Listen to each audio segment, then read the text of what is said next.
Hello beautiful! Welcome back at Everything Nice at Mitch Succulent Love. And for today's vlog, ang topic po natin ay bakit ba nagbi-bleach or why does my succulent getting bleach? Meron gustong magpapansin. Ayan. Hello, happy! Ayan.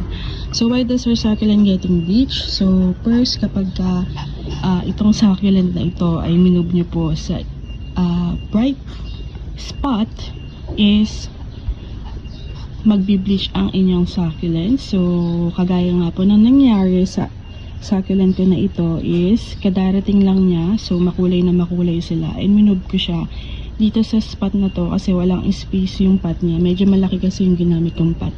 Dito. Ayan, dyan. So, dito ko siya nilagay.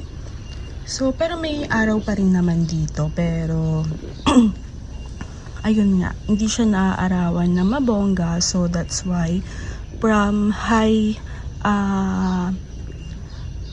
sun exposure from the Atok Benguet to lowland is, tas dito ko pa siya nilagay, ay nagkaroon ng pagbi-bleach itong ating succulent. So kung yung iba hindi maalam sa mga succulent, they would think this is a variegated one. So isipin nila, ay nagba-variegated yung pink clover ko, ganon. So it was just bleaching. And ayan, yan ang isang rason. Kasi yung iba naman, sinatawag nila na cold damage. So, cold damage. So, sa mga malalamig na lugar yan.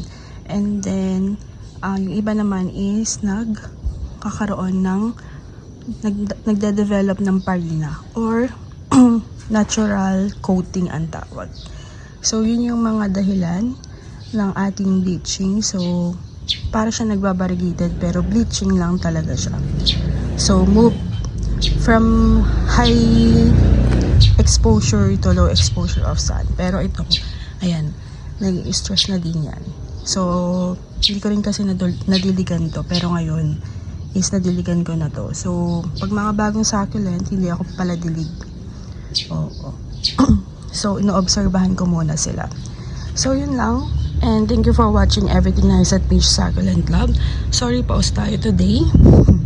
Ayan. This is your nurse Plantita saying God bless po at laging mag-ingat. Bye!